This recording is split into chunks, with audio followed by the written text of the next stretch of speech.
Pakistan versus New Zealand T20 के positive points और negative point दोनों बताऊंगा मैं। सबसे पहले मैं पॉजिटिव पॉइंट्स के ऊपर चलता हूँ। और और हमने देखा इन द बैटिंग कि रिजवान ने बहुत अच्छा खेला और उसे बहुत एग्रेसिव स्टार्ट लिया उसने, मगर उसके साथ कोई खड़ा नहीं हो पाया। ये एक अजीब सी बात थी, बट उसके साथ कोई खड़ा होना चाहिए था। बट जैसे रिजवान ने खेला और अपने ट्रेडिशनल शॉट्स खेले, अपने टू द स्क्वायर लेग या टू द मिड ऑन, तो वो एक बहुत अच्छा देखने को मिला, क्योंकि इस पूरे टूर्नामेंट में उसके ट्रेडिशनल शॉट्स बहुत कम देखने को मिले हैं। अजीब सी बात है, बट ये और ज़्यादा हो सकते हैं। दूसरी बात, वो running the between the wickets अच्छी कर रहा था, और जब उसके पास Fakhar Zaman as a partner था तो वो सिंगल्स को डबल्स में कन्वर्ट कर रहा था। और वो आखिर में भी हमने दिखा हमें, बट ये बहुत कम थे, एक या दो दफ़ा होगा, जो कि हमें ज़्यादा करना है ये चीज़, जो कि सिर्फ रिजवान ही कर रहा था और बाकी प्लेयर्स नहीं कर रहे थे। तो पाकिस्तान नॉर्मली मैच हारा है due to running between the wickets नहीं किए इन्होंने। अगर पाकिस्तान सिर्फ रनिंग बिटवीन द विकेट्स ही कर देता रिजवान के साथ, तो ये 159 से स्कोर उठा के 180 प्लस स्कोर हो जाता, जिसकी वजह से पाकिस्तान मैच जीत सकता था। बट ये आपने काम नहीं किया, और जिसकी वजह से हमें बहुत बड़ा डेंट पड़ा, और 159 हमने बड़ी मुश्किल से किए, जो कि बहुत अजीब सी बात है। अगर अब मैं नीचे बैटिंग में देखूं तो नवाज ने बहुत अच्छी तीन छः किए, तीन छक्के मारे। फिर उसके बाद सबसे बुरी हरकत जो थी कि दो डॉट बॉल्स उसने खेली। वो दो डॉट बॉल्स खेलने वाली नहीं थी, जिसके ऊपर आराम से सिंगल्स बन सकते थे, क्योंकि बॉलर बहुत घबराया हुआ था। मगर उन्होंने दो बॉलें मिस की हैं, उसकी दो या तीन बॉलें मिस की हैं, तो वहाँ पर सिचुएशन कुछ और हो सकती थी अगर वो सिंगल लेके रिजवान को स्ट्राइक दे देता। तो ये सब कुछ चीज़ें हैं छोटी मोटी जो कि पाकिस्तान को देखनी चाहिए, बट नवाज ने एज अ बैटर बहुत अच्छा खेला और बहुत अच्छा फिनिश किया। अगर मैं बॉलिंग पे आऊँ और पॉजिटिव साइन देखूँ कि शाहीन ने आज खुले दिमाग से सोचा, और उसने शुरू में 3 ओवर्स किए, क्योंकि बॉल स्विंग भी हो रही थी और उसकी स्पीड भी अच्छी खासी थी, और जिसकी वजह से उसने 3 ओवर्स किए। हमने देखा कि बॉल उसकी 2 डिग्री 2.1 डिग्री घूम रही है, जो कि न्यूजीलैंड बॉलर से काफ़ी ज़्यादा घूम रही थी, और इसकी वजह से उसने 3 विकेटें भी ली, और शुरू में न्यूजीलैंड को बड़ा अच्छा डैन डाला उसने, और ऑलमोस्ट पाकिस्तान डोमिनेट पोजीशन पे आ गया था, और पाकिस्तान ऑलमोस्ट ऐसा लग रहा था कि ये T20 जीतने वाला है।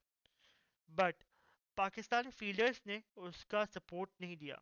एक तो पाकिस्तान फील्डर्स पीछे हो गए थे, जिसकी वजह से आराम से सिंगल्स बन रहे थे, जैसे मिचेल ने लिया या फिलिप ने लिया, जो कि बहुत अजीब सी बात है। आपको जब आप ऐसे डोमिनेट पोजीशन में होते हैं, तो आपको नॉर्मली अच्छी फील्डिंग करनी होती है और हर रन को रोकना पड़ता है, जिसकी वजह से बैट्समैन को चौक कर पाए और उसकी विकेटें ले पाए, जो आप नहीं देख पाए।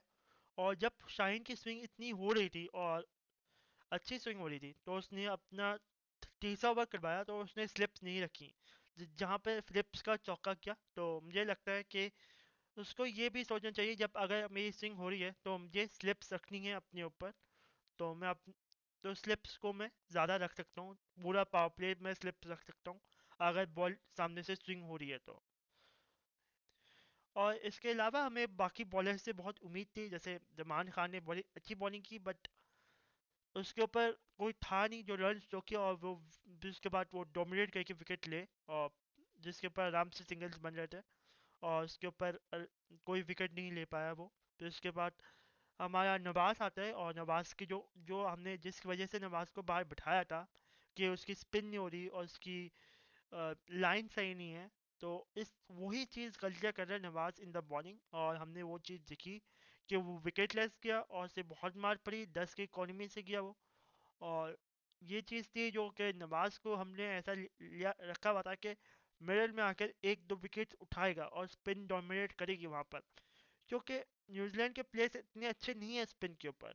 मिचेल बहुत अच्छा खेलता है, बट फिलिप्स की कमजोरी है ऑलमोस्ट स्पिन, बट वहाँ पर नवाज विकेट नहीं ले पाया। अगर कोई और स्पिनर होता अच्छा, तो बिल्कुल विकेट लेता, जैसे सेडनर ने करवाई स्पिन, और सेडनर भी लेफ्ट आर्म स्पिनर है, तो वो अगर करवा सकता है इतनी लिप्स के साथ, इतनी बाउंस के साथ, तो नवाज क्यों नहीं करवा सकता। नवाज को ये चीज़ सीखनी चाहिए, और नवाज बहुत अच्छा स्पिनर है। और आगे अगर मैं बात करूं तो मैं बात करूंगा हारिस रऊफ की। हारिस रऊफ जो अपने आप को कहते हैं कि मैं one of the finisher bowler हूं, आज हमें आपकी सबसे ज़्यादा ज़रूरत थी। आज आप विकेट लेते, विकेट गिरवाते, जिसकी वजह से प्रेशर क्रिएट होता, जिसकी वजह से पाकिस्तान को ब्रीट मिलती, बट आपने नहीं किया वो। तो आप कैसे बॉलर हैं, आप कैसे फिनिशर हैं? आप सिर्फ टेल एंडर को बॉलिंग करा के विकेट लेके फिर बोलते हैं मैं बहुत अच्छा फिनिशर हूँ। जब आपके सामने बैट्समैन खड़े हो, मिचेल हो या फिलिप हो, या वर्ल्ड कप में विराट कोहली था तो आपको छक्के पर रहे थे, तो उस वक्त तो आप अच्छे फिनिशर नहीं थे। अब आप सिर्फ टेल्स आती हैं तो आप अच्छे फिनिशर बन जाते हैं। तो आपको ये सोचना पड़ेगा कि बॉलिंग लेंथ क्या होगी, बॉलिंग लाइन क्या होगी, वेरिएशन को आपको काबू करना पड़ेगा, और ये सब कुछ आपको देखना पड़ेगा एज अ बॉलर।